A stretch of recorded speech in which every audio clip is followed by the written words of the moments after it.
aquaclude. Somehow that got changed. The term aquaclude is in there.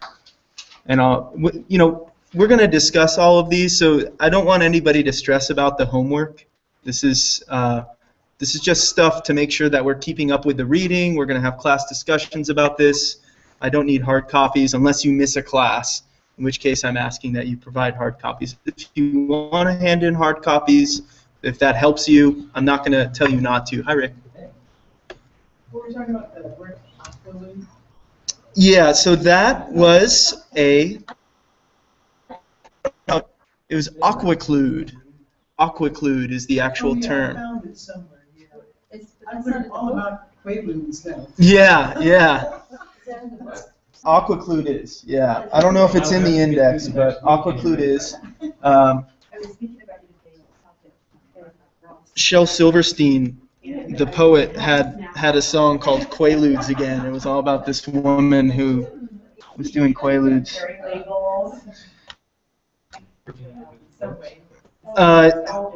So his children's books, yeah, but some of his adult stuff I haven't read as much. He did a lot for Playboy early on. That was one of his big, when he was doing serials and. My wife uses books in classes as well. Oh, really? Yeah. Yeah, he's good. Hello, how's it going? I'm doing well, thank you.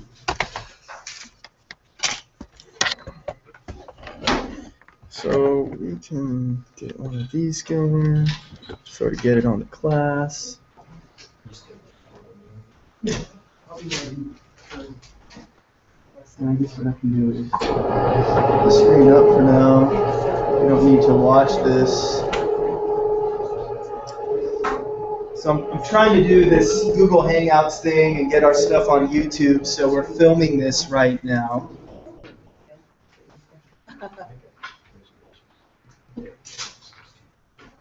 We have our attendance sheet up here, if everybody doesn't mind making sure to check in for today's date, 22nd.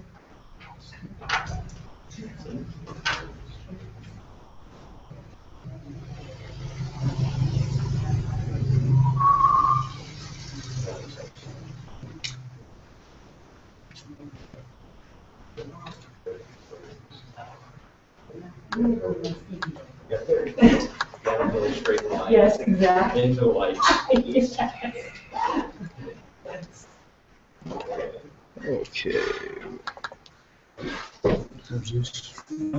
Thank you, sir. Mm-hmm. 2, 4, 6, 8.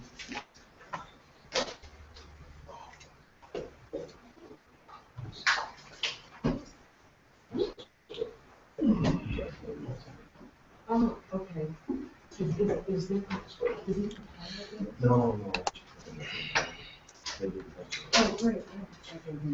Because that was, you couldn't, that was a question.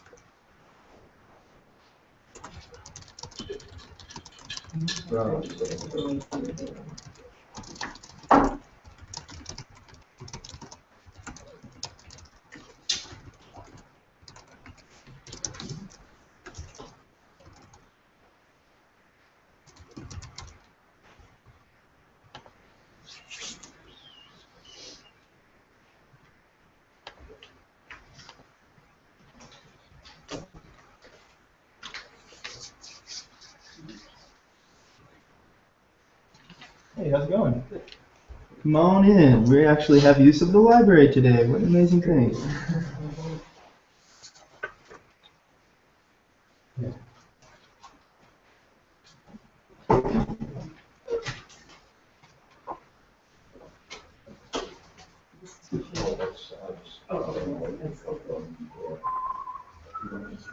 Yeah. This was way more than I scrolled down. Okay,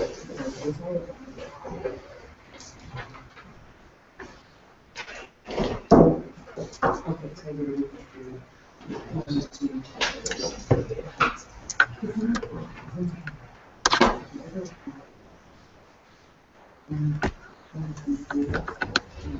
to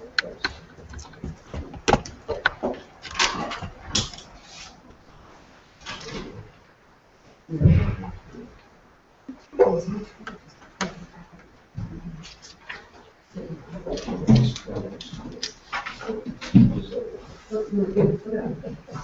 is old school. That's really old school. This is super old school. 10. That's actually better.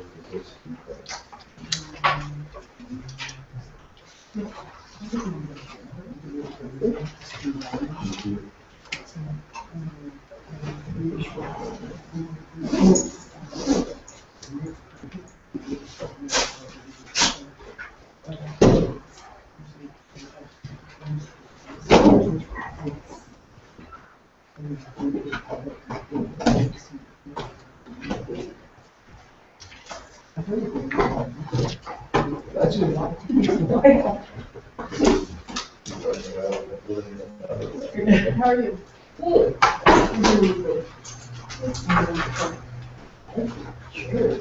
Oh, thanks. Allie, yeah. I remember. I'm remembering my name. Carrie's name, because she's there. I have to put everybody on my sheet of info that they were sitting, because anybody such as. Yeah, yeah, well, I do that frequently. I put it on the next week.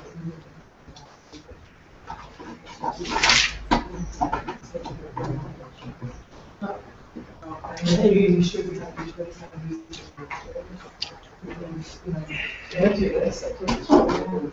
oh, yeah, no, one of these days I'll update it. Plus, what the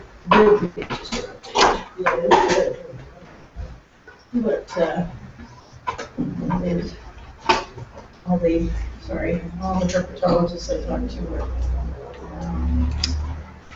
really weird, that the tables are on and the chairs are on. Seems backwards. Seems really bad. Yeah. All the people in the DNA say. You talked away, let me think I should update the HERP pages.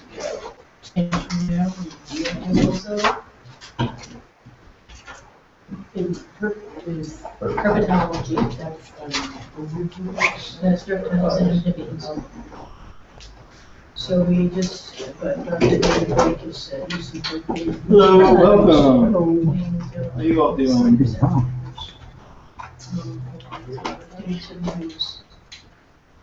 editor of the Herp Store. I went out and I really enjoyed You did enjoy that? Joe.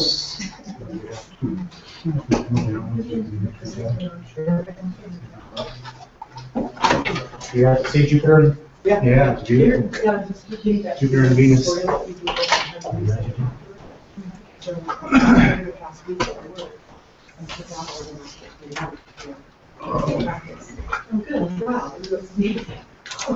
you have binoculars, telescope, or anything, or just naked eye? Just, I just, I was just. Glad you got to see it, yeah. A good time of year is coming. It's always the summertime's not much fun to do much observing. Because, you know, it's short nights and there's so much dust. I should work also because he had like a conversation. Congratulations. Pardon me? You sure see those. You should, yeah, we usually see those from downtown Manhattan. Yeah. Planets you can see anywhere. It's nice to be out there. Binoculars, you're Oh, ours, they didn't have the. some of them just have rubbers. Yes, that's all they have. They just, I was pulling on them and they're not coming up. The cops are coming up. Some of them just have the rubber cover. Yeah, that's all it is. You just have to put Yeah, it the on. bushnells and the tascos are all, That's what people want to do. and the tascos How are you today? are something How that about you, yourself? I was convinced you to replace those rubbers before. You're a big shirt. I said, why? Well, it's not, they're not mine, they're the ones. You were a You know, you should get it off. Tascos are usually. Is he? I don't know, I'm seeing. Was everything in? No. Well, we don't have to look at, I think we, because we're not looking at parties for right now. that, Is this part of your job? just to see the state that we're in. Well, both. I thought he was stop going in and out of this. Good evening. Oh, yeah. If anyone's hungry, there's some bits of cookies left over from a blessing way ceremony I have hosted today. So, you're welcome. What ceremony? Blessing way. Blessing way. Blessing way is, But I was. when a woman gives Oh, a birth. woman.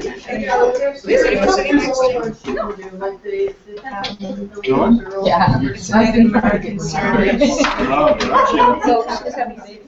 She's gonna have a baby, but we're honoring her. They're great for. Oh, That's right. So we do have an attendance sheet up here, if people don't mind checking their names off for today's date. 15, 16. Hey Ted, how's it going? Good. Hey Scott, Yes, ma'am. what happened to the two other people who were signed up originally? They dropped out at the last minute. They sent me emails Friday and said they wouldn't be able to make it. Yeah. Too bad. Yeah, it is too bad. I was pretty excited to have some Tehachapians in the mix. How's it going today, Georgina? Oh, nice. How was school? Oh, okay. But you were behaved? Okay, that's important. Do you know how we're trying to decide who's last it? So we'll give it about 3 more minutes to let people trickle in. We're just missing 1 or 2 folks, I think. Where they're saying, I think it was 670 trillion. I will need to double check on how much has been reduced. This is well, I was going to say Terry. You want to put any pressure on you now. well, I gave a class in environmental science today. Kids on projects, can we ask you everything? So I'm not the only one you get up on. Okay. No, I'm just good at it. 63 trillion gallons of groundwater goes to the West Coast, which is causing a lightening of the lithosphere. I did hear that. Yeah, out of 4 inches, well, 4.16 inches, overall, 6 over half an inch. Well, that's one of the problems that's gonna happen is melting of the ice caps and greenland, that's going to cause a lightening of the lithosphere. That's going to cause great quickening of seismic activity. Everything's just gonna have to. So all those things, they like. And they're also telling me this week about some super fucking like that. Then I took a bunch Don't of worry about natural it. science courses. Yeah. Where did you teach? Well, I mean, they didn't find certain, it's just. You're getting a whole lot of it. Well, There was some kind of paper today that I had. I grew up. Michelle says hello. She's attending the class remotely. Hello, Michelle. How's it going, Jennifer? Doing well, thank you.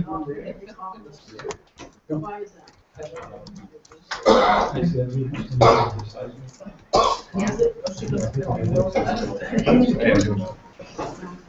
Do you have how many separate stuff? I have 14, including a couple of these.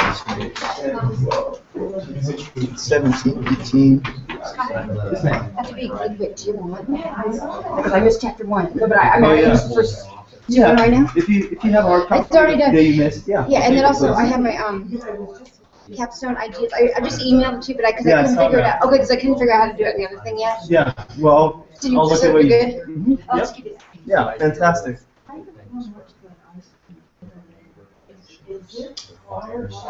Okay. So I don't see anybody who looks like they're rushing to make this class, so I think maybe we'll get started. Thank you.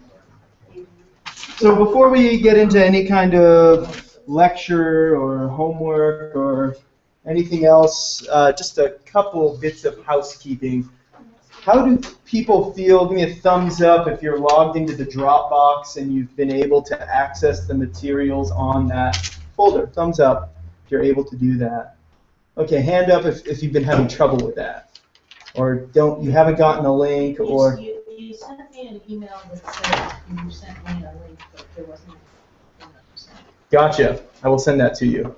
So I'll share that folder with you. And I can find some things, but not all of them. Gotcha. So what could you not find? The homework questions. Should have been in the homework folder. Were you able to see the homework folder? Okay, so this class materials is the folder I've shared. There are a number of subfolders. So there is a folder for lectures, there's a folder for homework, a folder for capstone stuff, and maybe we can chat, since the majority of people seem to be okay with it, we'll chat offline, those folks that are having difficulty, and we'll troubleshoot for you there. Carrie? Just trying to upload any pictures and everything. I wasn't sure how to do that. Okay, so what I can do is I'll make a folder for pictures, and you can just drop your photos in that folder. I actually did have a problem with the capstone project thing, that template that Yeah. you sent out. For some reason, I don't know if it's because I have an iPad and I'm not using a regular computer. I can't type into the body of it. I Gotcha. did that either, that's why, I did mine Okay. I just went to iPad, I don't have a Mac, but I'm using my iPhone, but I just made mine into pages. Okay, I just mailed it, and then I emailed him, I don't know if you're supposed to do that. I mean, That's just fine. okay. Yeah. Yeah, so we right on can either. try to fix that. Did anybody else have problems with the capstone proposal template? I haven't downloaded it and uploaded in Word and typed into it. But I haven't tried to upload it yet, so. we'll see. Okay. Well, don't hesitate to contact me with these issues, and I'm happy to troubleshoot Jennifer. Okay, and then I just have a problem with Dropbox, because I uploaded accidentally my pictures, my photos stream off my camera. You didn't? Oh. Okay, so there's like 1,000 pictures that aren't for everybody to look at. I mean, they're nothing personal, they're just Yeah. wildlife pictures, there's nothing, scandalous. We should say it is scandalous, and everybody's going to look. I know, I'm telling you, don't bother. Okay. I mean, is there I didn't want to read the whole instructions on how to use the Dropbox. Okay. Do you think we? I can look at that. I can look at unsyncing your photo stream. Yeah, Dropbox and. Oh, yeah. Yeah, you should. Set up your preferences to keep your photo stream. Oh, awesome, because I just didn't want to read the whole thing. Yeah. That's okay. I understand. I understand too. So Dropbox is kind of working in general. This is a nice way to distribute some of this information. Okay, great. So that's Dropbox.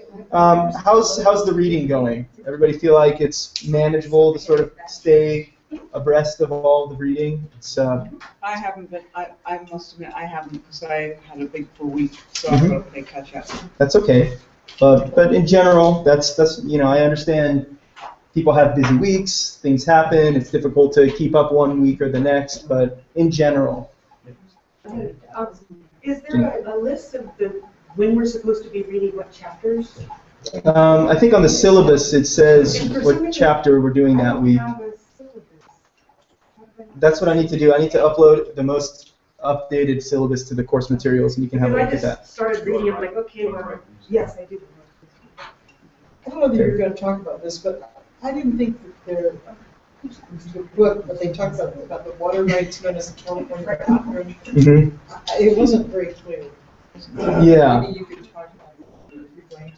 Yeah, we'll kind of muss through that. I just put that on there so that people are thinking about some of these standards that are set. It's not about knowing rote what any of these doctrines or laws says verbatim. It's about thinking about the fact that water rights are extremely contentious, and there are lots of things going on. California, in some ways, is an exception in Western water law, just because we get so much. There's a really interesting book that was written in the 50s. It's called California, the Great Exception.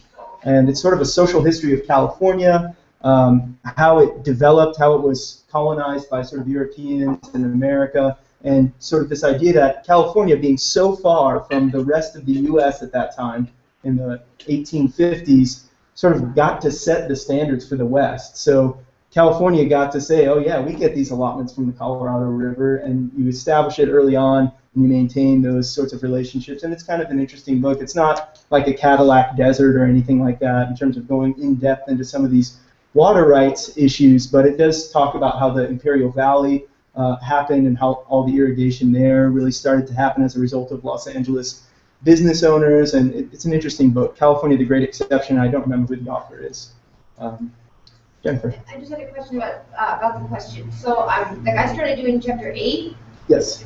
So there's no questions for chapter 8, is that right? You only put questions for chapter, or did you just do that? I'm going to upload this weekend the So it's homework like for the after next we- week. Yeah, Oh, okay. yeah, we'll discuss it the week following we go over this, when we go over this stuff, because I want you not only to just have read the book and copied the answers wrote, you know, some of the answers will come up in lecture, or you'll have your own spin after a week. You know, this is about comprehension and not busy work. So the minute you feel like this is busy work to worry about this homework, stop worrying about it and, you know, have a look at it. If it makes sense and you understand what's going on in this, that's the most important part. I don't want piles of paper, or I don't want to prove that every single person is reading every single page. We're all adults, and I trust you in that.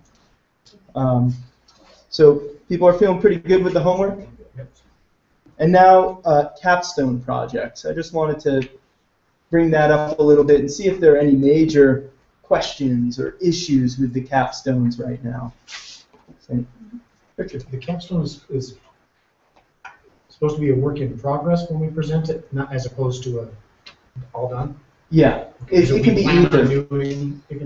Yeah, I mean, if your capstone is to make a lesson, I anticipate you'll be able to make write out what you would do on a walk, an interpretive walk, by the end of class. But if your capstone is some sort of monitoring protocol, it may be more of a work in progress. So it's a project by project basis. It's an individual by individual basis. If you get really motivated and you put a whole thing together in the next few weeks, hi, how's it going today? We certainly aren't going to be upset, and if you aren't done with something, it's a work in progress, that's fine too. This is just about getting you started and being involved in some of these projects. So then how does that work for completing the requirements for the course?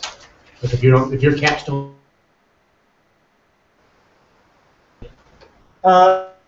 Again, with the homework, demonstrating a sufficient level of commitment to the material and being in the class more so than it is having a nice, pretty finished product to share with everybody.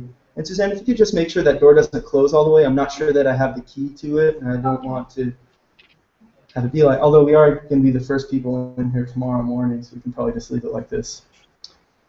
So yeah, Steve. So we submitted our outlines for tonight, so I'm assuming that we're going to get some feedback from those. Is that correct? Yeah, so I'm going to take everybody's proposals and I'll look at them with Mike, I'll look at them with Laura, and we'll start, Mike and Laura have their agendas of projects that they really want to see happen. I have my agenda of projects that I really want to see happen.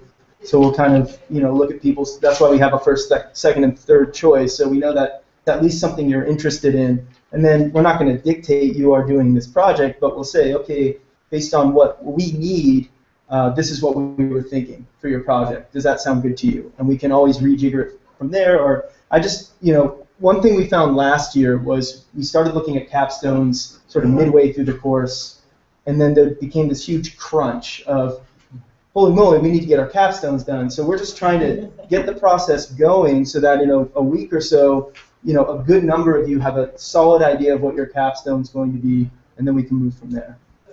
So there is no hard timeline with this, but it's about starting the process and getting people sort of on that page and ready to begin this project. And again, this is about the level of commitment that you want to make.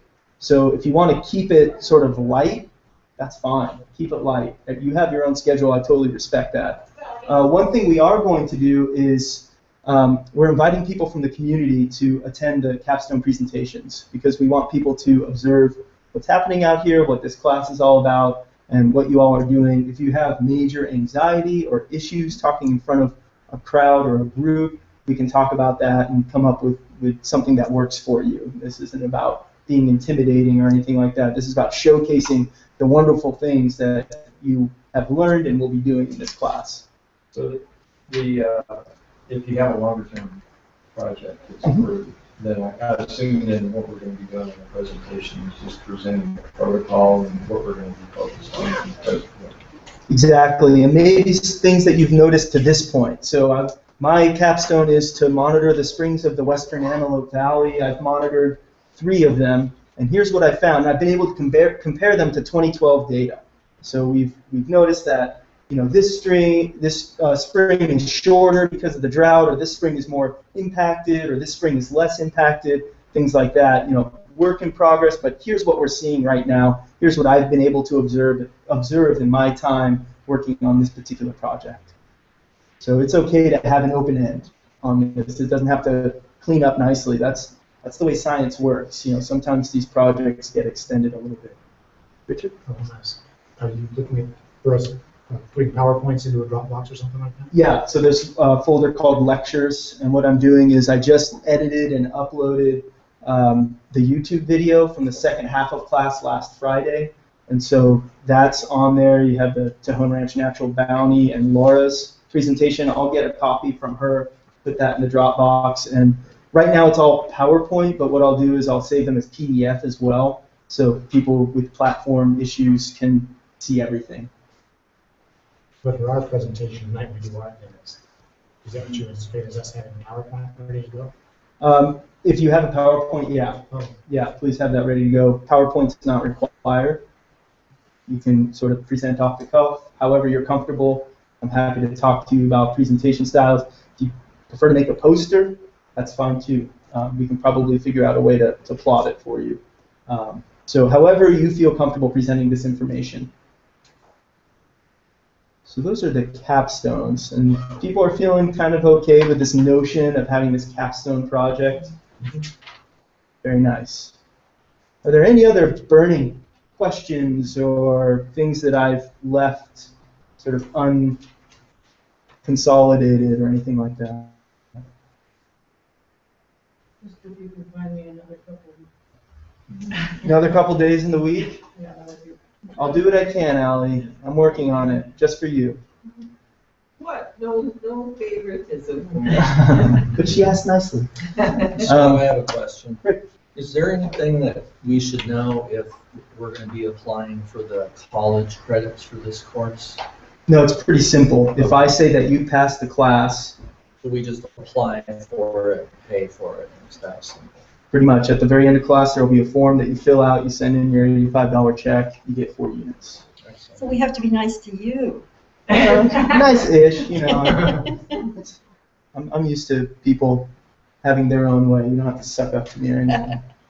When you go on the Saturday field, is it be pretty similar to what it was last time? We drive and go somewhere, or will there be extended hikes during any of those trips? No, it's mostly driving and going somewhere and looking at things, journaling. We'll have some geologists with us tomorrow, a couple people from College of the Canyons. We're very knowledgeable about this area, the San Andreas Fault in particular.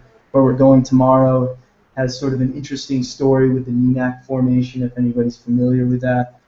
So they'll be there to help us. So it's a lot of focused time in one area. We'll be doing a class project that Mike and I want to do is RDM sampling. So that's residual dry matter. And that's one of our standards for how we manage the property vis-a-vis the cattle grazing. So as you may recall, cattle grazing is embedded in the ranch-wide agreement. The ranch is allowed to graze the entire property. That's part of the conservation easements. That's one of their retained rights, is grazing. So the Conservancy says, well, cattle grazing isn't necessarily a great thing in every situation. In fact, it's often not a great thing. So we need to work within that parameter, but try to utilize the cattle grazing in the most effective way possible so we're not degrading ecosystem values. And one way to do that, that's sort of an industry standard, is residual dry matter. So at the end of the season, you clip a little area and you weigh the grass that you have for a standardized area, and there's a formula for extrapolating that per acre. So we say there has to be 1,000 pounds per acre of dry matter left on the ground at the end of the season, or else it's overgrazed, right? Because we don't want just bare ground, because when it rains on the bare ground, you get major sediment loads. It's going to go downstream. You get major erosion. That's where the head cutting starts. So we say for different parts of the ranch, maybe there are different standards. You know, the desert side, more arid, you have to have a higher RDM standard than, you know, maybe in the foothills on the west side of the mountains that get just a little more precipitation. So we'll be looking a little bit at that tomorrow. When we were, last Saturday when we were driving around, is that where those cages were? And then I think that you said that that's what they were for. Well, like, Yeah. Mm-hmm. They're using a different. Yeah, we have a different method now. We have this little steel circle, actually, which we throw out randomly, clip all of the grass in that circle, put it in a bag, weigh it, and then we run a transect nearby, a 20-meter transect, and every half meter with a meter stick, you put the meter stick on the ground. Okay, what is it hitting at that point? Is it bare ground? Is it litter? Is it a forb? Is it a living plant? And you record that all along your transect. So you have, you know, sort of a number of pounds per acre, and then you have a transect or a series of transects that you can then compare that number to. If you see a lot of bare ground, that's, even if you're meeting your RDM standards, maybe that's telling you your RDM standards need to change because you don't want to see that much bare ground. So that's sort of the idea with this tool that we use and has been mandated by our ranch-wide management plan. So that's just something for you all to see how our ongoing conservation sort of works. So I guess that's the long way of saying most of the field trips are in a confined area. Alan? This is a random question because I'm nosy about such things. Uh-huh. I didn't see a whole lot of fossorial animal burrows. Mm-hmm. It could have been because of the drought. But you have good Dipidomes or botanies population over the Antelope Valley? Is that the antelope? Kangaroo You know, we really don't have many kangaroo rats. I've seen, I think, a couple of the Heermans, but I don't see any kangaroo rats. It's mostly ground squirrels out there. And I'm not sure what the drivers are of that. I don't know if it's historical or if it's a you know, an artifact of grazing or what those drivers are. Mike would be a better person to ask about that. Do you have white-tailed animal squirrels up there? I'm not sure. Mm-hmm. Because there's no shrub or. Mm-hmm. Okay. Well, I often see them darting into the shrubs where there are shrubs. Okay, so with that said, we're going to transition. Actually, we have a student in the class who's been enrolled the whole time. He was not able to make the first two classes. Chuck, I was wondering if you could introduce yourself, your name, where you stay, and one of your favorite things in nature. My name is Chuck Noble, and I'm a retired corporate photographer. I do wildlife photography now. I worked as a docent on a ranch for about 5 years, I guess. Mm-hmm. So I've got a lot of good wildlife photos out there. And I've been working with Laura, restoring some of the old photographs, negatives, and we're comparing them to the newer areas. That's been a lot of fun, scanning those old faded negatives and restoring them. And I restored photographs for probably 40 years with airbrush and also with a computer. It's fantastic. That's easy. So I'll be working with her on that. Mm-hmm. And so that's kind of what I did. I do a lot of bird and wildlife photography. It's a lot of fun. She mentioned you. Right? She mentioned you. Did she? Mm-hmm. Chuck's been a very valuable asset to our program. Anytime I need someone to help out, Chuck's always available, and we really appreciate that. It's really nice to have him in the class because he has seen a lot of the ranch, so he has a little bit of background on the 5 place. minutes away from his office. Mm-hmm. I grew up in rural area, 600-acre dairy farm with about 300 acres of woods. So since I was a little kid, I traveled the woods. That's a lot of fun for me. Thanks for sharing, Chuck. We're now going to. Where did that?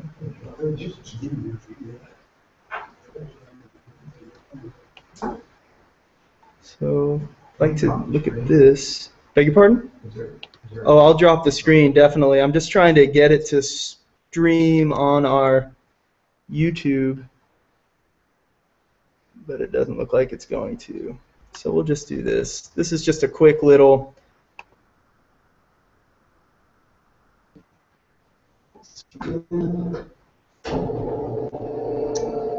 what I wanted to start talking about this evening is just the Conservancy's perspective on public access and interpretation. So our class tonight is about interpretation, collaboration, and citizen science. I feel like we have, so not really going to focus too much on citizen science. We've done a lot of that. We'll continue to do a lot of that. But I wanted to give a little bit of background on myself and my approach to interpretation. I know there are a lot of people in this class who have had long careers as educators, who have worked as guides and docents extensively in the past, and I want to definitely respect all of that knowledge that you have. But this is just a chance for me to sort of give my perspective and my 2 cents on this whole topic, and especially as it relates to the program that we're developing on Tejon Ranch, because as we've really stressed in the last couple classes, citizen science is a super important part of our volunteer program, our docent program, but a really important part to me is interpretation and developing volunteer interpretive docents who can help us lead trips in the spring and really help us have high quality interpretation about this place, because there's just so much to share. We really want to give people that deep, immersive experience in this incredible place that we have. So, as I've mentioned, and Mike has mentioned, we have this ranch-wide management plan, and one of the volumes of the management plan, which is on our website, by the way, you can download it, it's our public access plan. And so, in our public access plan, that's sort of our bench post, our guidepost, or our guiding document for the next 5 years. And so really working in a stepwise manner and establishing the context of public access on this place. So first thing, as we've just discussed, this is a working landscape, right? So there are hunters, there are cattle, there are filming operations, there are mining operations, so there are constraints on the public access program, and that's one reason we're sort of moving in a stepwise manner. Just this little map here shows kind of a thought experiment, I guess. I drew a circle 100 miles around the ranch, and we have this layer of all the publicly accessible land, and it's broken down into 3 categories. Open access, you can go there anytime, hang out, camp. Limited access, maybe it's private land, they have limited hours, and then restricted access, no access whatsoever. So within 100 miles of the boundaries of Tejon Ranch, about an hour and a half driving, there are over 8 million acres of publicly accessible land. So when you put it in that context, the 207,000 acres of Tejon Ranch really don't make that much of a dent in the overall public land situation. And so what we're saying is, what we want to do is establish our programs as being what draws people to Tejon Ranch, rather than the land itself, which is obviously very important, but we want to have this really high quality interpretation that's different from the interpretation that maybe you get in a Sequoia Kings Canyon or you get at some of these other places. And again, I just can't reiterate enough how stepwise we're trying to do this. Obviously, there are things going on with the agreement itself. You have Tejon Ranch Company, a private corporation who's trying to secure their bottom line for their shareholders, and then there's us. And so that's an ongoing negotiation, how we establish these programs. So we're really trying to set a really solid foundation, make sure our docents have really excellent training like this class. They have a lot of knowledge, they have a lot invested in the place, so we can start to build our programs from there. We have to build that trust, because that's just how it goes in a new negotiation like this that, as I'm sure many of you either know or are catching on to, has been sort of tenuous in the past. So there's also this multi-species habitat conservation plan, which was mandated by the Federal Fish and Wildlife Service. So when the negotiations happened, private negotiation, Tejon Ranch Company and all these resource groups signed this agreement that said we'll put 90% of this private property under conservation. if you'll let us try to develop the remaining 10% without being sued. All well and good. But the federal government said, that's fine that you have that negotiation, but particularly in the Tejon Mountain Village area, so this area right here, this development, right across the interstate essentially, that's condor habitat, that's habitat for a number of other critical species. So you need to prove to us that you are not going to have a major impact through your development. So we're going to slap a multi-species habitat conservation plan. So condor, I think it's actually 22 other species in 142,000 acres. You need to prove to us, species by species, how your development is going to have an impact and what your take is going to be. So take, in this sense, is a legally binding term. It's how you're going to affect the resource. It's not necessarily how many you kill or anything like that. It's your effect on it. So I think in the lifetime of the project, they're allowed 3 instances of harassment of condors, and I think they're anticipating maybe a condor death over the life of the project. When you use specialized species there, is there a specific definition to that? You said threatened or endangered, or is there a specific definition beyond just species there? So these are species, critical species. I don't know if they necessarily have federal designation or Critical. state designation. You guys decide who's critical? Nope. Fish and Wildlife Service determined it. It was originally 26 species total, but a couple of those species actually don't occur on the ranch, so they dropped those. So it's, 142,000 acres. And so this federal oversight also applies to the Conservancy.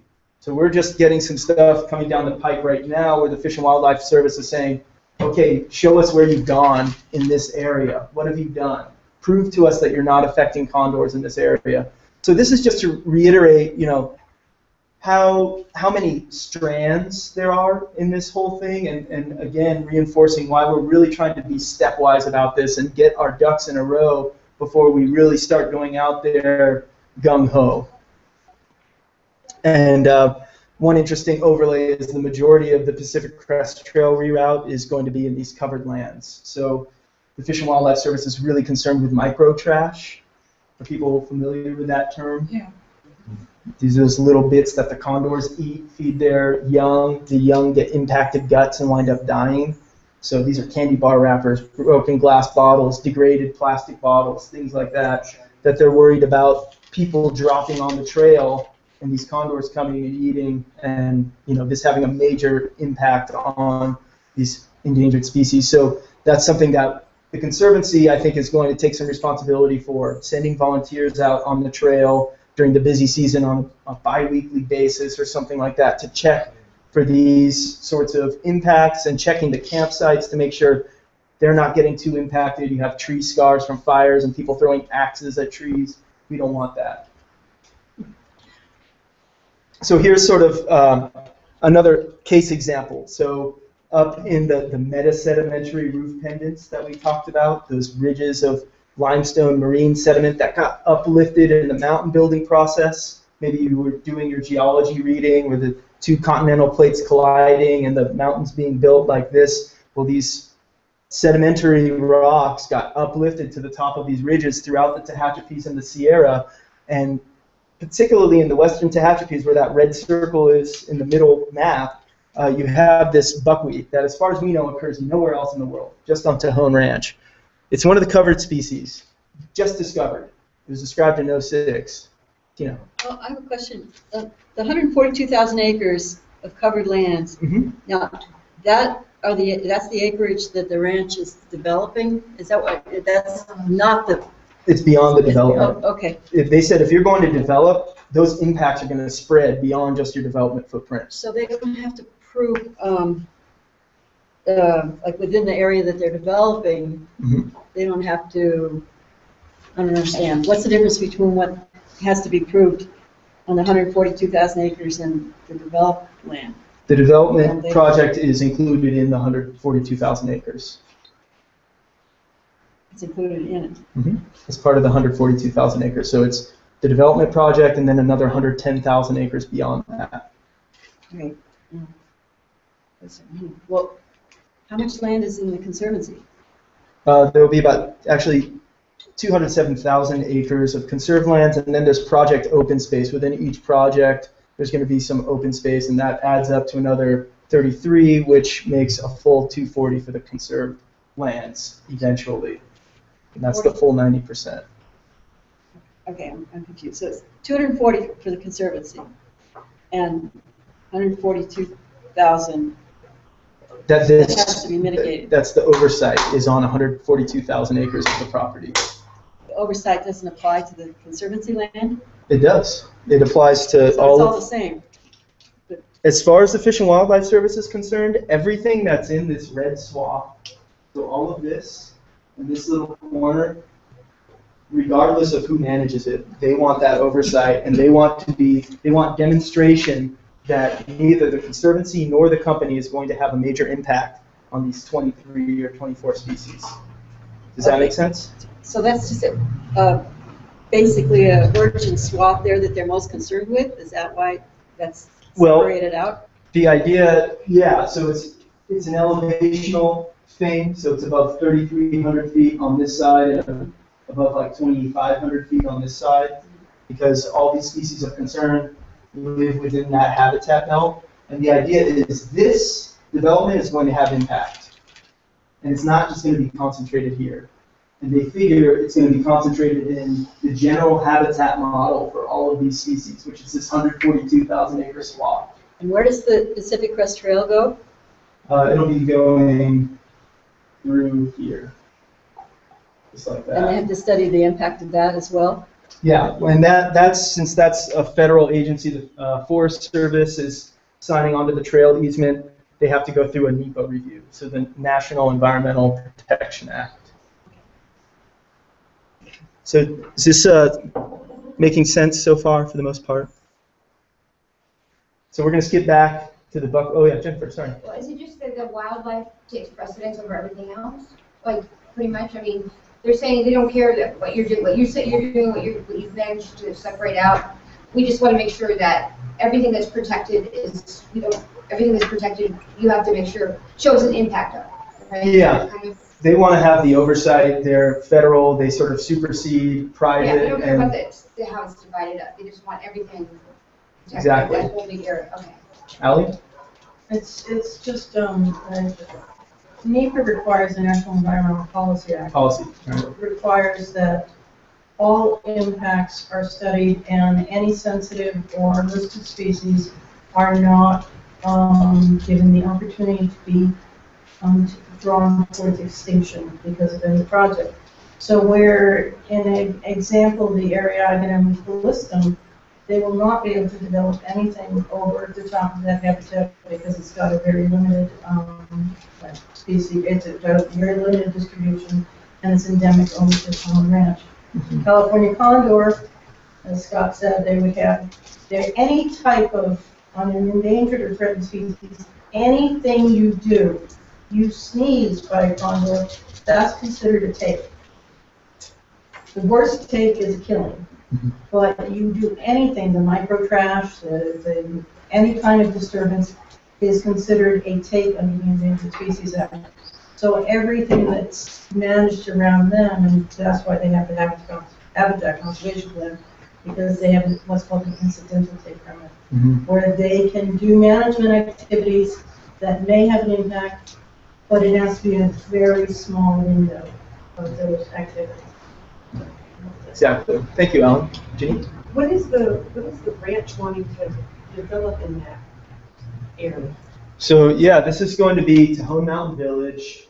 Really, the development footprint is a bunch of little brown squiggles through here. This is, in a lot of ways, probably going to be the most innocuous of the three developments. This will be ultra high-end housing. So people are going to be buying 40 to 100 acre parcels within that. The CC&Rs require that you can develop 2 contiguous acres, and the rest needs to remain open space. So even though there's going to be a fair amount of brown developable area in here, it's actually going to be a lot more forest and green land, open land. Would that be similar to like Bixby Ranch in Santa Barbara County where they have a branch out? Yeah, or Santa Lucia, I think, is sort of the model for Tejon Mountain Village. Long time. Are they doing like an outlet? Are they gonna make like an outlet mall, like a outlet mall? Yeah, that has opened, Is that- and it's up here by the Tejon Industrial So Complex. that doesn't matter. I mean, Different that's not impacted. I mean, they don't care about that because it's not part of where the species are, or do they care? Well, so So far, that's next a lot. they're gonna work on trying to get permits for this, And then- and this is critical blunt-nosed leopard lizard habitat, so either the state or the feds might say, well, you need to do a habitat conservation plan for this project as well, but it's a separate project. It's also pit fox territory too. Yeah. But it's actually, it's some of the best blunt-nosed habitat in that southern San Juan. Isn't that all ranch land? Oh, Well, these brown envelopes are where they're pursuing development as dictated by the agreement. So this is the 10% of the property where they're working on development projects. So tell them about Centennial while you're talking about the other two, you might as well tell them about Centennial. Sure. So the idea here, we passed by it on Saturday. I think we may have touched on it. A new city like Valencia in here. This is actually LA County. The county line is right here. LA County has wanted nothing to do with that project in 10 years. They've been trying to get even a draft of an EIR, Environmental Impact Report, pushed through, and the Board of Supervisors has said, no way, we don't want to touch that. So, you know, that's part of the beauty of the agreement, I think, is that it's a private agreement, and all government oversight still applies as the ranch company is pursuing developments on their properties. So county, state, and federal agencies can still say, well, we don't care about your land agreement. That's a private agreement. We care about the species, and we don't want you to develop here. Or they can say, yeah, sure, whatever. If you're in Kern County, go for it. Adele. So the goal of the ranch people is to make money from their shareholders. Indeed. And the goal of the feds presumably is to protect these 23 species. Mm-hmm. What's the goal of the Conservancy?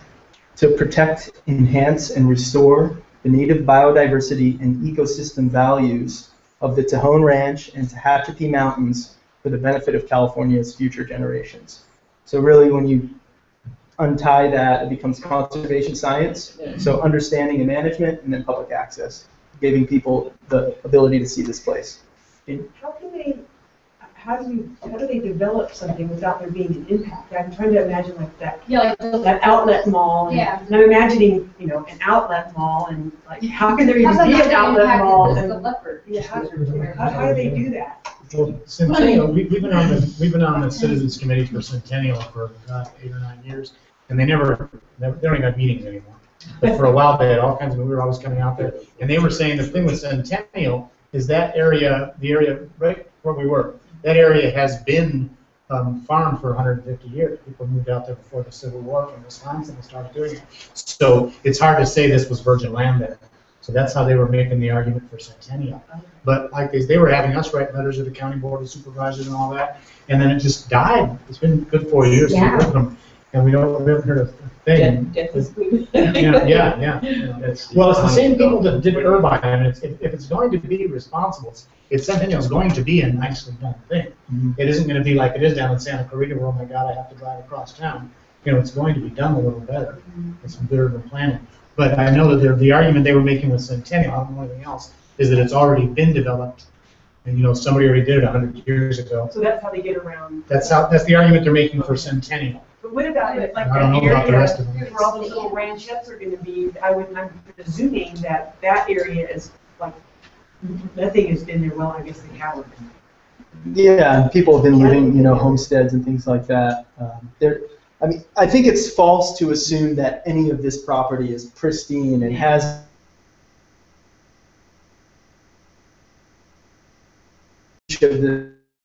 some level by humans for some reason or another. Allie and then Jennifer. Well, I just want to get perspective on it may look like this was a sellout by a bunch of organizations to create TRC, and the Tejon Ranch was sold from the Chandler family, who had it for a long time, and the young Chandler loved to bring in exotic animals, so there's a whole bunch of weird animals on Tejon Ranch. But as a conservationist who's been working on conservation in this county for 35 years, I can tell you that this is one of the best scenarios.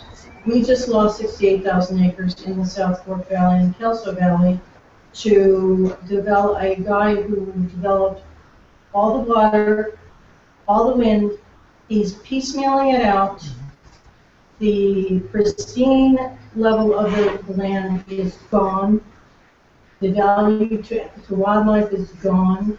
And now the value to the people who live there is going to be gone because they're selling out the water. So it might be a tough sell to see that the Tejon Mountain Village is so huge. But this is California. We got 38 million now. There were 18 million when I moved here 34 years, or 37 years ago. It's just going to go up. So I think I don't think it's a win-win, but I think it's a win and we didn't lose much. I agree. I think it's a great way of putting it. Okay, so Jennifer? Okay, so just to be clear about, so let's just say with the little lizards, with the where they're gonna make the Grapevine? the outlet mall, yeah. Okay, all right. So how can they? I mean, that doesn't matter if it's been used, the land's been used before. Are they worried more about the animals, or does someone end up like the economic pressures too great that people just say, okay, fine, and they work around it? Do they kind of shift their way around it? It's politics. It gets into politics at that point. It gets into what the agencies prioritize, what the county prioritizes. The county wants that economic engine. They want houses built. So they win So they want the tax base there. So they You know, win the wildlife service. I mean, they just end up. It ends up just staying back down, or what? Sometimes. I mean, I'm just Yeah. not like totally naive, right? I understand how that works. I just was wondering because here's an example. Mm-hmm. I just okay. Thanks. And I think 1 second, Suzanne, but one thing that plays into this is also the history of Tejon Ranch and the history of Tejon Ranch's relationship with some of these organizations. And in some ways that Tehachapi Uplands Multi-Species Habitat Conservation Plan kind of, to some people, felt like a middle finger from the Fish and Wildlife Service that's saying, you know what, we don't care, you're Tejon Ranch, we're still going to give you.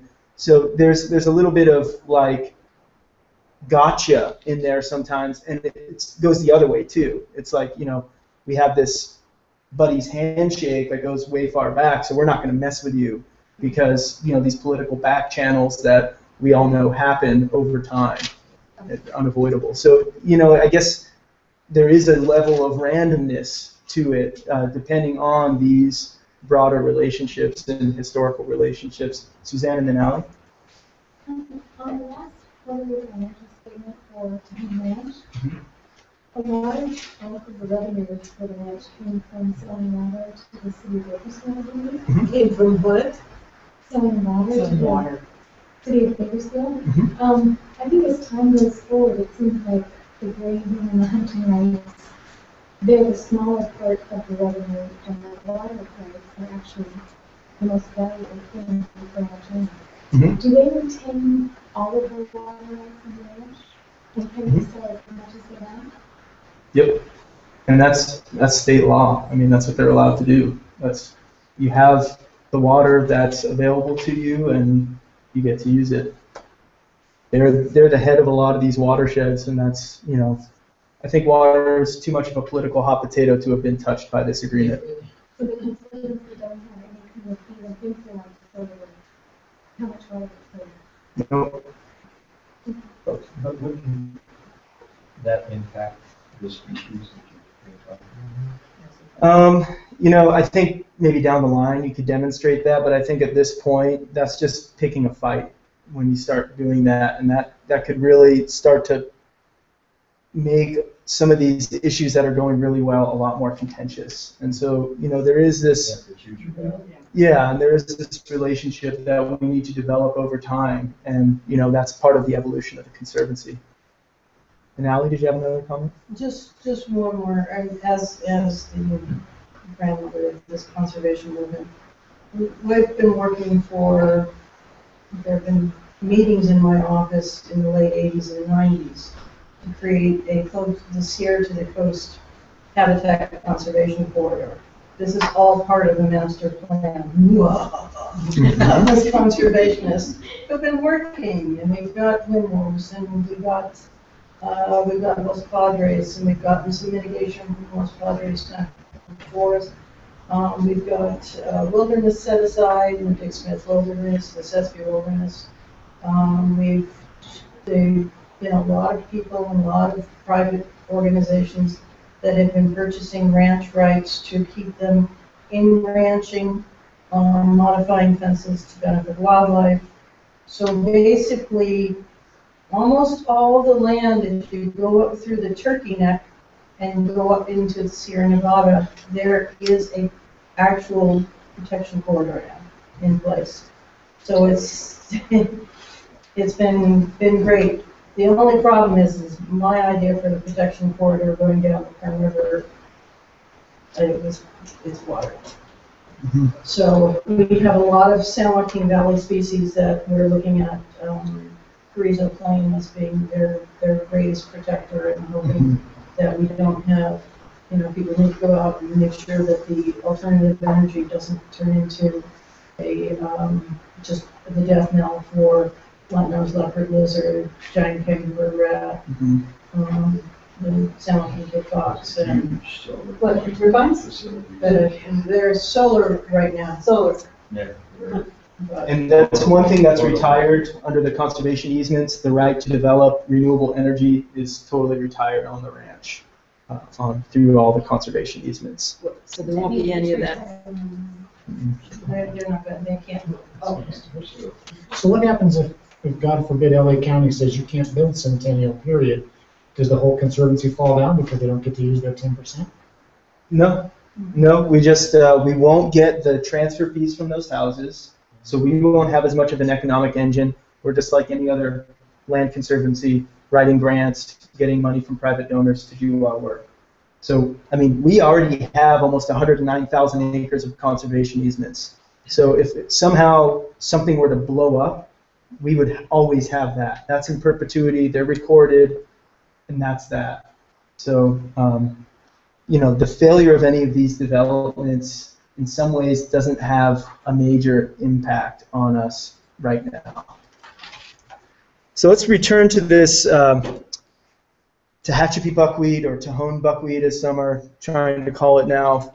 But, this is just to let you see the complexities of some of these issues with regard to public access. So in 2012, my first season here, I had 2 interns from UCSB, and we were pre-scoping this trail. We were hiking the line of the trail and trying to say, well, when this NEPA review happens, what are we going to have to mitigate for in the front end so that you don't go through a NEPA process that's lengthy and expensive and have them say, oh, you didn't notice the Tehachapi buckwheat, you got to go back and do it again. So we can sort of build that into the plan from the beginning. And as it turns out, on the line of the PCT, we ran through 2 new populations, huge populations of this Tehachapi buckwheat. So we already went to the PCTA and the Forest Service and said, look, we're going to have to move this line to either the north or the south side of this ridge because these plants need to be protected. They cannot be trampled. And so that's an example of how this process is working. And as we sort of discussed, we have these operational considerations with Tejon Ranch Company, right? Right now, we request every single guest that comes on the property, I want to do a trip this weekend. I'd like to do a trip this weekend. And they approve it. They don't really say no, but it's still all vetted through Tejon Ranch Company. And so our ranch-wide management planning process is an attempt to codify these relationships and set these benchmarks so we can improve in the future. And it's not always this sort of on a whim, yeah, well, I said that yesterday, I don't feel like saying that today. No, it's in the plan. We're doing that. This is the way it works. And then finally, this is a long relationship. Conservation easements are forever. So we're really trying to look at that long game and say, how do we generate the best relationship possible with the landowner in order to do the good work that we want to do? So that's always at the basis of our decisions. And so this is just a map of currently what we do. We have a whole bunch of programs. Docents were helping me last year lead bird watching tours, hikes, driving tours, cultural history tours. We have all kinds of stuff happening. I want more to happen. I've been in touch with College of the Canyons, trying to talk to the local school district, other school districts, getting younger people out here. That's really important to me. We'll talk about that in a couple minutes. You know, right now we're getting 600 to 800 visitor days per year. That doesn't sound like significant public access to me, and so this is my pitch. I'm trying to get more people that can help us lead trips so we can increase that number. If we have a decent wildflower year this year, we're going to set up some wildflower viewing stations where people can drive up. They sign up on like a half-hour basis or an hour basis. They come in, maybe they pay $2 a head. They take a tour of a certain area of wildflowers. We have docents there to identify plants, talk about the conservation, talk about this place, and then close up shop at 4 p.m. or 3 p.m. or something like that. So that's going to represent a huge influx of visitation, and we need volunteers to help us with that, in addition to all of these guided events. And so really our capacity is limited by the number of trained guides. You know, right, that 600 is pretty much all me leading those people right now. And I want that to be others leading people so we can have the significant program that we should have. Adele? But this is a limit you've set for yourself. The Conservancy has set for yourself, that there must be guides. No. This is codified in the ranch-wide agreement that that access will be guided. Until the Pacific Crest Trail is built, that's going to be unguided, or if a state park ever gets developed, that will be unguided. But until it's sort of this totally private land relationship, it's guided access. What was the second thing you said? Until PCT or state park. If a state park gets developed, that was something in the agreement. They said reasonable best efforts to make a state park on Tejon Ranch. Again, June 2008 when they said that, economy crashed. State parks went down with the economy. It's not really looking like they have it together in order to do anything. And then, again, we're really committed to adaptive management, which also we have to know that our public access programs are going to have an impact in some way or another, whether it's just kicking up dust off of the road or physically, scaring wildlife and having them run away, having their heart rate increase during the breeding season. Behavioral changes can have major physiological effects. We need to study that. So we're not exempt. Just because we're the happy conservationists sharing this with people, we can have negative impacts too, and we need to keep that in the back of our minds that we need to mitigate those impacts if we're really going to be the organization that we say we are. And so, this is where collaboration comes into it. We're really trying to build a culture of discovery. That's at the basis of what we're trying to do on this place. About getting out there, being excited about discovering this gem of a property, and really an historical, oddity in some ways, in that it has been, like I said, it's not pristine, but it has been relatively protected as a contiguous piece for so long. We are working with researchers, so this is where some of the citizen science comes into play. Trying to develop this sort of living laboratory standard out on this place. And again, this is where the volunteer base comes in, is helping us. Even 108,000 acres is a lot of land, and for 7 people to do everything on that amount of land is far too much, so we need help. And of course, capital is not always as available as we would like it to be. And so just in terms of sort of studying these recreational impacts, we see that the fact that we have such low visitation is kind of a boon, because now we have this baseline that we can start studying, okay, with very limited access, what are the effects? As we increase our access, what are the effects, and how do we manage for it? So that's sort of the organizational outlook on public access. It's really complicated. There are all these overlays of interpersonal relationships, organizational relationships, federal, state, and county agencies that sort of stick their nose into it and say, well, we have authority, we want this to happen. But we are, within that model, really trying to make some great public access happen out here. And this is sort of what I want to talk about today, is my personal approach to how we're doing this interpretation. Did you have a question or comment, Adele? No. Okay, cool. So just a little bit about myself and my background. I have been an outdoor educator for some time. This is for the benefit of those viewing at home. We'll put the screen up so it's not a distraction. Bye, everybody. So, I started guiding in college through campus recreation. That was sort of my introduction to outdoor education and interpretation, guiding rock climbing, backpacking, canoeing trips. But for me, I always wanted to have a natural history basis of that. I always wanted people to have at least some understanding of where they were doing these recreational activities.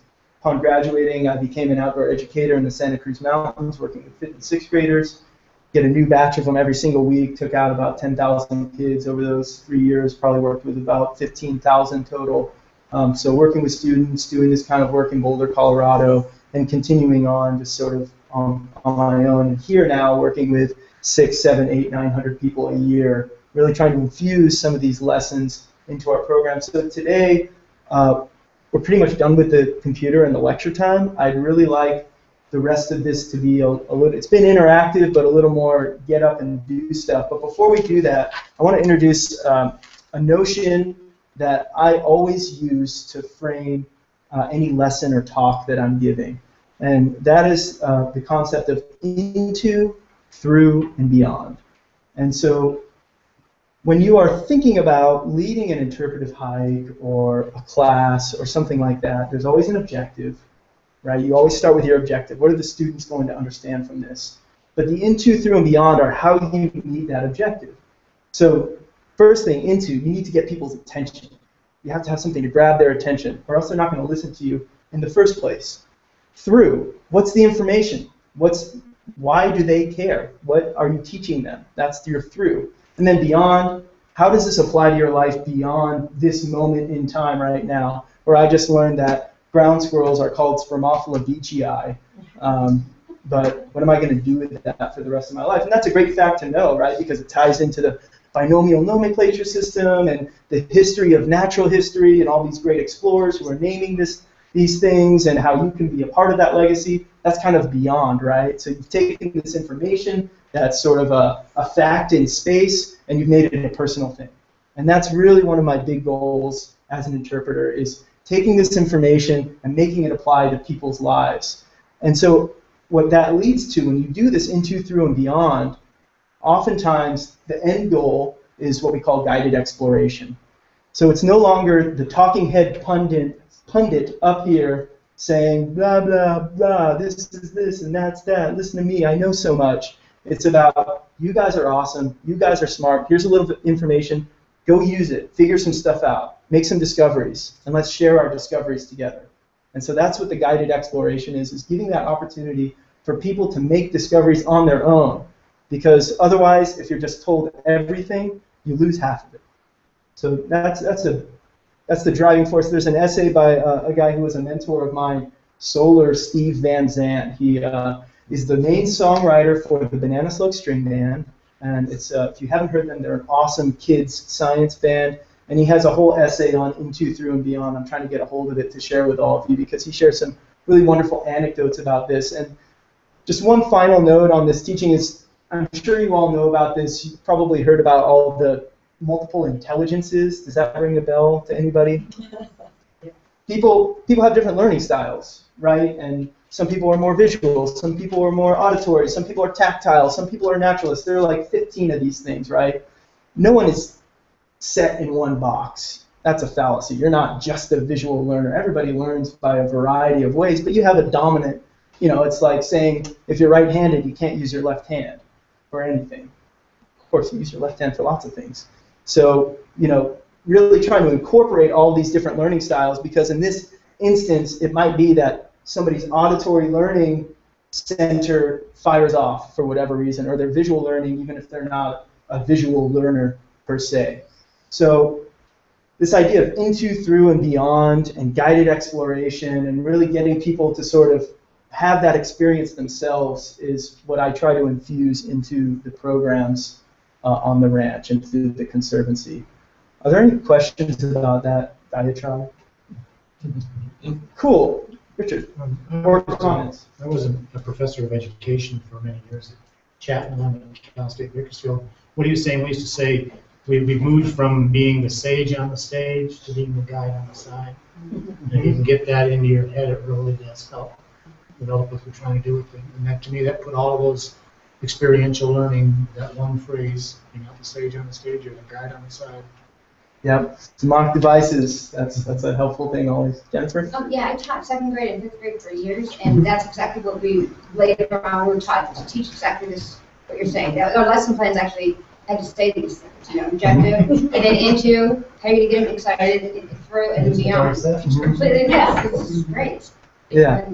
So that's sort of our basis. So what I'd like to do now is, you know, it's been a little bit, maybe take a 5-minute bathroom break, get a snack, refreshment, get some water. We're going to come back and we're going to start on some activities this evening, and I'd like to spend a lot of our time outside. One thing we will need when we go outside, everybody will need their journal. You'll need something that you can write in and something to write with, unless you write in blood. Okay, so let's break. I have 7:07 right now, 7:12, 7:15, somewhere in there would be great to read.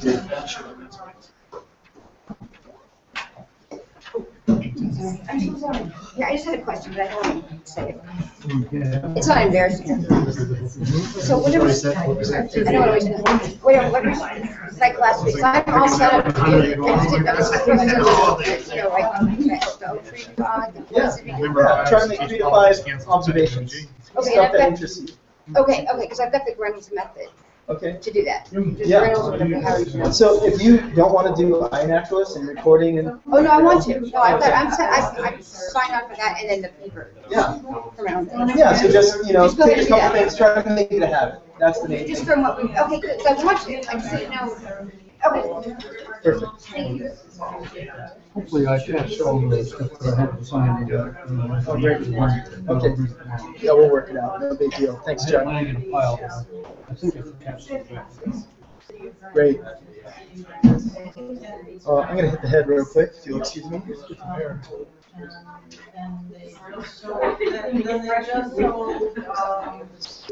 Like 2,700 acres in Southwest Valley. You said the timing was very good. Here's one of them, now it's 30 years. They're not cash-based, they are great. Oh, yeah, it's cool. Groundwater, that's a resource group, which is water. Those are snacks.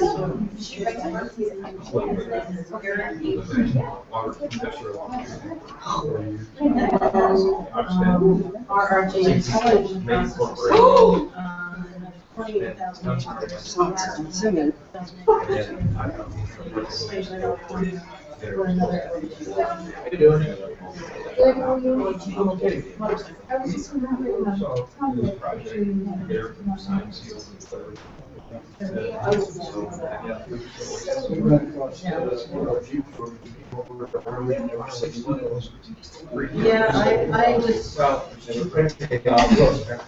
I'm just like, you know, money has never been important to me, but I'm gonna go to the money so I can never have to. Drive back to the Arctic and stay in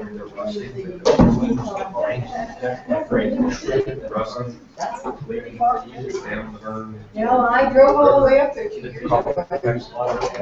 We'll never get this.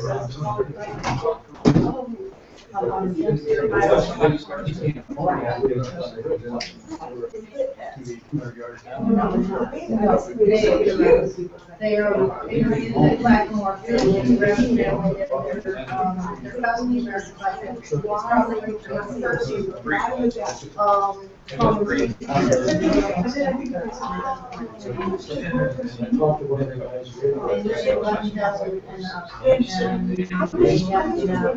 It's when you certain temperature range,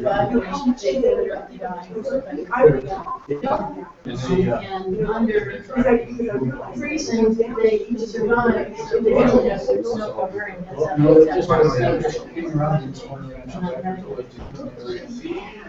has It's really, it's, I do understand, but again, it's on a certain level that So then you're using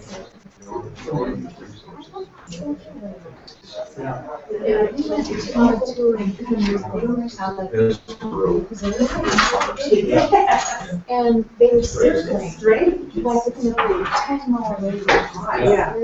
And then, so I have to. I'm just, and they eventually it's been right on and they are feeling very close.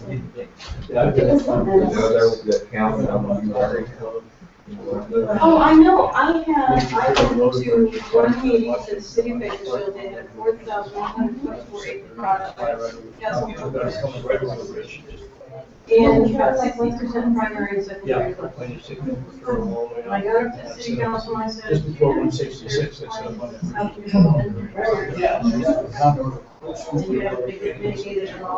Right. And there's a county unit. Yeah, village, right where they do it, there's a dance floor, it's never been. Is that very? City council, and they went, really? So, this, you know, I think, when they find us about campus building presentations, that seems but I was wrong, 2 months later, I didn't get to the city council. It's just the beginning, just so you can start thinking. Chevron bought it. You don't have to do them or finish them. Just so that, you can have the. So you can get it off the ground. This is the outline. Doesn't mean it can't.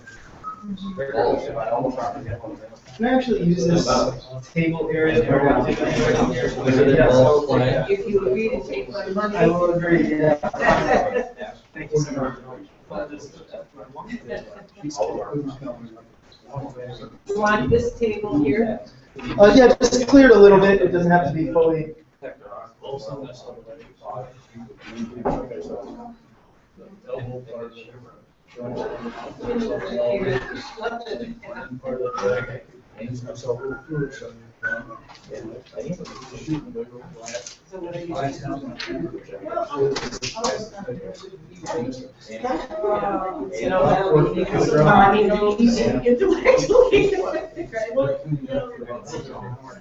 Well, yeah, it'll go until we die.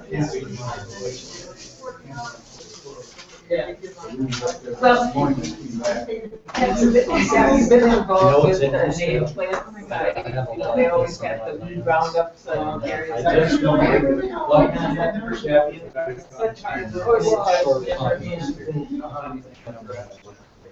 But anyway, I started noticing all these insects.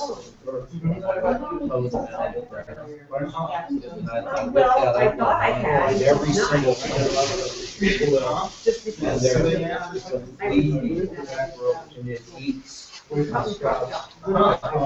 assuming it's an invasive, but that could be good news. I mean, there's like hundreds of them right under one of these. Oh, right. And they eat the leaves and the fruit. That's interesting. And I have Right, I don't know. I'm sure. Yeah, and then, what I do is They're just called short haul. Unless you're something the genus is. So this is a big year for it. That would be, Yeah, like and it would be easy transition. So in a way, I was thinking about wanting to do something I didn't do. Yeah. Because, you know, there's like interpretation.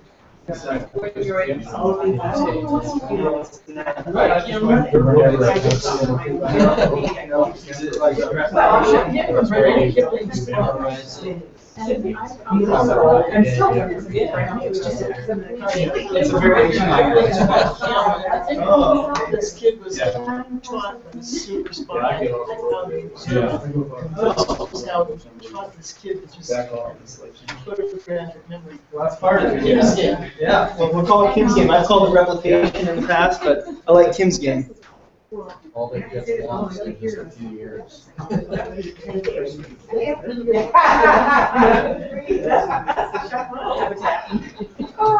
that looks like that could be very. So what does your friend do?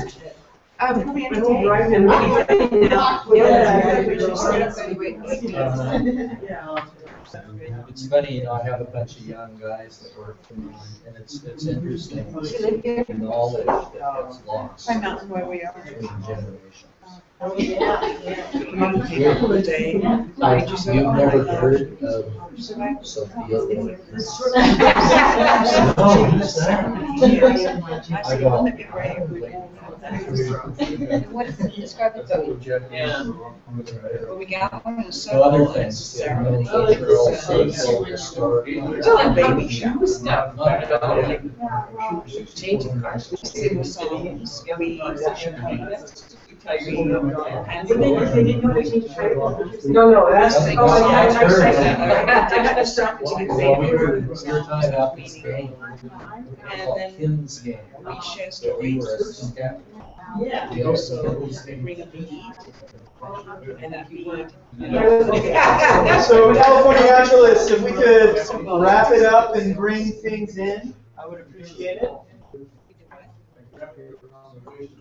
Oh, no. Yeah.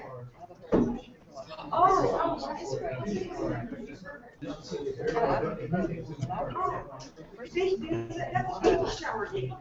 They do that at baby showers. They bring out the clothesline with all the things on it. Whoever remembers the most. They got them. It's great. So,